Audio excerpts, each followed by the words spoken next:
Solo दोस्तों, welcome to money stocks. इस video के अंदर मल्टीपल स्टॉक्स के बारे में हम लोग बात करेंगे। सबसे पहले हम लोग बात करने वाले हैं टाटा पावर के बारे में। तो बेसिकली टाटा पावर की अगर बात की जाए तो फंडामेंटल कंपनी स्टॉक मैंने बहुत बार आपके साथ शेयर किया था। कंपनी का बिजनेस भी दोस्तों मैंने आपके साथ हर एक वीडियोस के अंदर मैं एक्सप्लेन करता हूँ। जब भी हम लोग बात करते हैं टाटा पावर के बारे में तो पूरे बिजनेस के बारे में मैं आपके साथ शेयर करता रहता हूँ।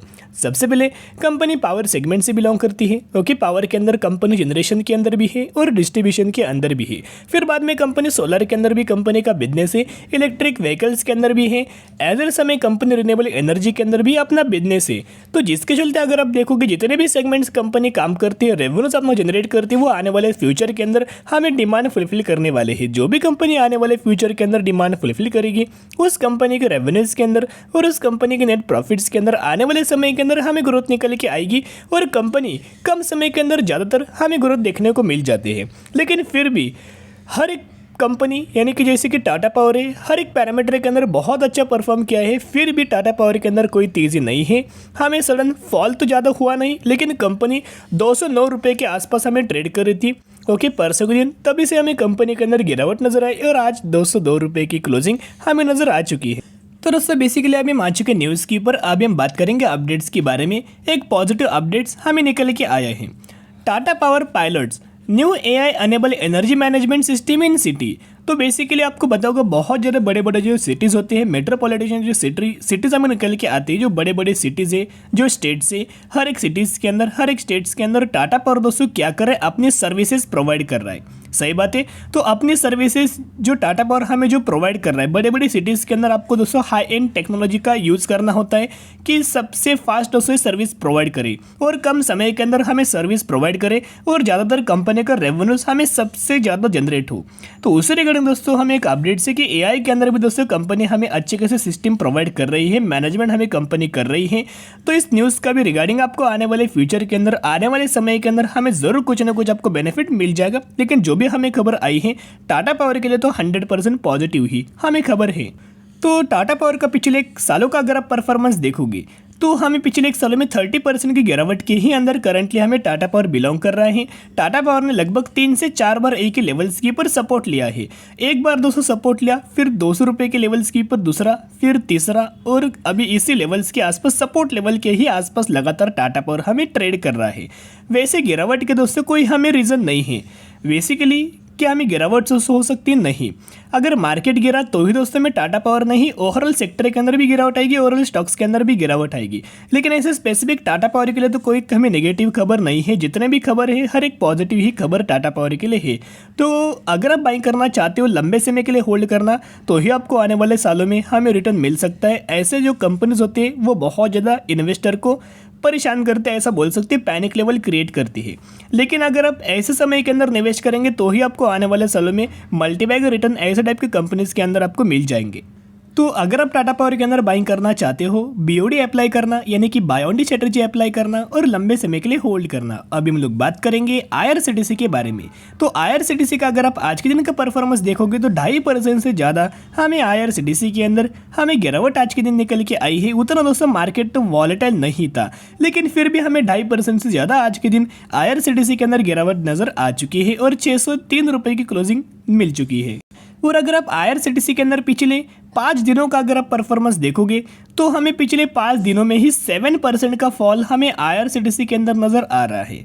क्या फॉल आने वाले फ्यूचर में ऐसे कि कंटिन्यू हो सकता है कि इस लेवल पर जाके कंपनी रुकेगी? क्या कंपनी के लेवल्स है? तो लेवल्स के बारे में भी हम लोग बात करेंगे।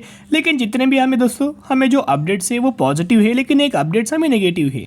तो अभी हम आ चुके सबसे पहले अपडेट्स की पर जो खबर है हमें आज के दिन निकल के आई थी। ओके, तो न्यूज़ के देखिएगा, जहां IIFL की तरफ से हमें IRCTC के अंदर सेल रेटिंग दिया गया है। आज के दिन न्यूज़ है और जो टारगेट प्राइस दिया गया है 600 रुपये का टारगेट हमें दिया गया है और करंटली कंपनी 603 रुपये के ऊपर ट्रेड कर रही है। ब्रोकर दोस्तों ऐसे ही करती, इनका बहुत ज़्यादा पुराना प्लान होता है कि मल्टीबैगर कंपनीज के अंदर, फंडामेंटल कंपनीज के अंदर वो डाउनग्रेड करते हैं, टारगेट नीचे का देते हैं, जिसके चलते क्या होता है इन्वेस्टर लोग बहुत ज़्यादा पैनिक होते हैं, कंपनी के अंदर फॉल आता है, फिर कंपनी कंपनी के अंदर सेलिंग करने से सेलिंग प्रेशर जनरेट होता है और हमें कंपनी के अंदर और हमें फॉल नजर आ जाता है। तो वैसे तो IRCTC के अंदर अभी तो दोस्तों कोई हमें नेगेटिव खबर देखने को नहीं मिली, इतना पॉइंट नोट करना। अभी हम आ चुके नेक्स्ट अपडेट्स के ऊपर। इन ब्रोकर्स लोगों को, एनालिस्ट लोगों को इग्नोर करना, अपनी स्टडी के ऊपर 100% कॉन्फिडेंस रखना।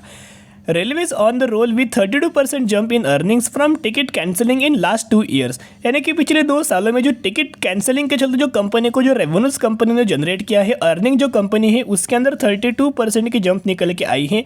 और ये जो डेटा हमें नजर आया है RTI की तरफ से, हमें डेटा देखने को मिल चुका है। तो हमें ये भी न्यूज़ बहुत ज़्यादा पॉजिटिव देखने को मिल रही है। अभी हम बात करेंगे Q3 रिजल्ट्स के बारे में, जहां दिसंबर देख सकते हो। और अगर आप अर्निंग पर शेयर देखोगे तो कंपनी का कितना हमें एक्सपेक्टेड था, 2.97 एक्सपेक्टेड था, कंपनी ने 3.18 रिपोर्ट किया। इसके चलते 7.5% का सरप्राइज कंपनी ने दे चुका है।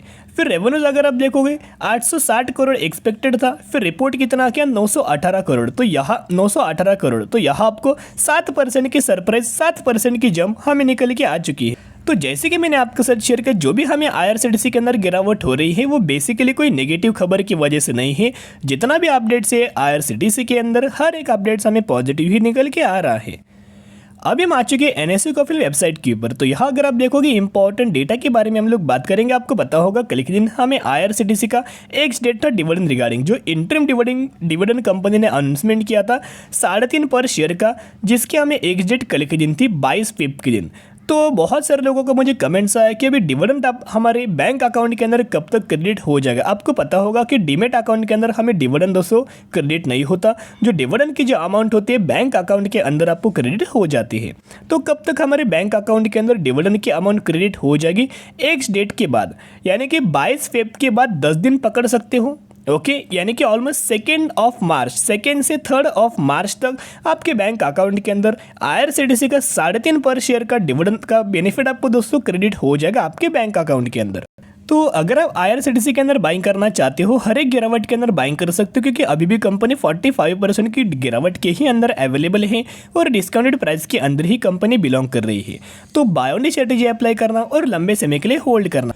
तो अभी हम लोग बात करने वाले हैं कंपनी के अंदर डिविडेंड का। दोस्तों कंपनी ने अनाउंसमेंट कर चुके, कंपनी के अंदर फाइनल डिविडेंड मिलने वाला है 1200% का आपको इस कंपनी के अंदर डिविडेंड का दोस्तों बेनिफिट मिलने वाला है। तो जिसके चलते अगर आप इस कंपनी की एक्स डेट देखोगे कि अगर कब तक अगर आप बाइंग करेंगे तो आप एलिजिबल हो जाएंगे, तो आप यहाँ देख सकते हो 11 अप्रैल 2023 इसकी हुई एक्स डेट। तो जो भी लोग इस कंपनी के अंदर 10 अप्रैल या फिर इससे पहले अगर आप बाइंग करेंगे तो ही आप एलिजिबल होंगे और तो ही आपको इस कंपनी के अंदर डिविडेंड रिगार्डिंग बेनिफिट मिल जाएगा। तो दोस्तों हम लोग कौन सी कंपनी के बारे में बात करें, करंटली 3000 रुपीज़ के आसपास कंपनी ट्रेड कर रही है। मैक्सिमम के अंदर देखोगे 1999 में मार्केट के अंदर आई है। जब से मार्केट के अंदर आई है तब से आपको 46,000% का रिटर्न शेयर होल्डर्स को कंपनी ने डिलीवर कर चुकी है। मल्टीबैगर स्टॉक है, फंडामेंटल कंपनी बहुत ज़्यादा स्ट्रांग है। मार्केट कैप भी देखोगे 47,000 करोड़ का मार्केट कैप, यानी कि लार्ज कैप कैटेगरी से ये कंपनी बिलोंग करती है। हम लोग बात करें स्कैफलर इंडिया लिमिटेड के बारे में, तो स्कैफलर इंडिया लिमिटेड की अगर बात की जाए तो इसी कंपनी के अंदर हमें डिविडेंड का दोस्तों बेनिफिट कंपनी ने अनाउंसमेंट कर चुके हैं।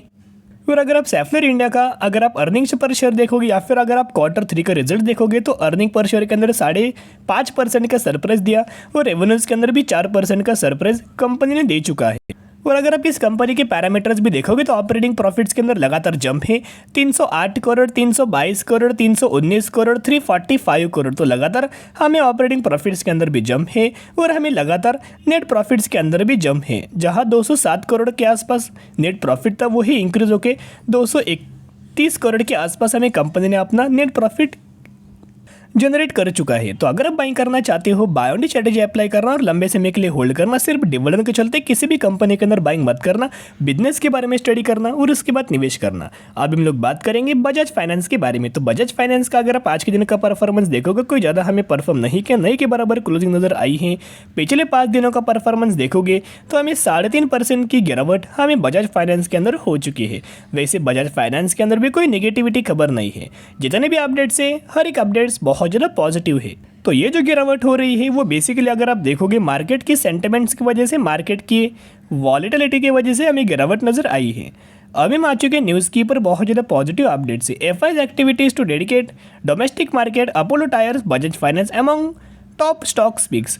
तो बेसिकली एफआईज ने अपना खरीदारी स्टार्ट कर चुके बजाज फाइनेंस के अंदर, यानी कि एफआईज ने अपनी बाइंग स्टार्ट कर चुकी है बजाज फाइनेंस के अंदर, तो जिसके चलते एफआईएस किसी भी कंपनी के अंदर निवेश नहीं करते जब तक उनको लगे कि आने वाले फ्यूचर में किसी भी कंपनी के अंदर मुनाफा मिलेगा, लेकिन उनका जो चॉइस है वो बजाज फाइनेंस हो चुका है। तो जिसकी वजह से एनालिस्ट लोगों की तरफ से भी टारगेट नजर आई है, जहां इनको लगता है कि बजाज फाइनेंस के अंदर 25% की तेजी निकल के आ सकती है। अपसाइड पोटेंशियल है, 7,730 रुपये का टारगेट बजाज फाइनेंस के अंदर दिया हुआ है। तो अगर आप निवेश करना चाहते हो, बजाज फाइनेंस अभी भी 20% की गिरावट के अंदर मिल रहा है, तो जरूर buy on the strategy apply करना और लंबे समय के लिए होल्ड करना। आज के लिए इतने। अगर आपको वीडियो पसंद है जरूर वीडियो को लाइक शेयर और सब्सक्राइब कर सकते हो। फिर मिलेंगे, बाय।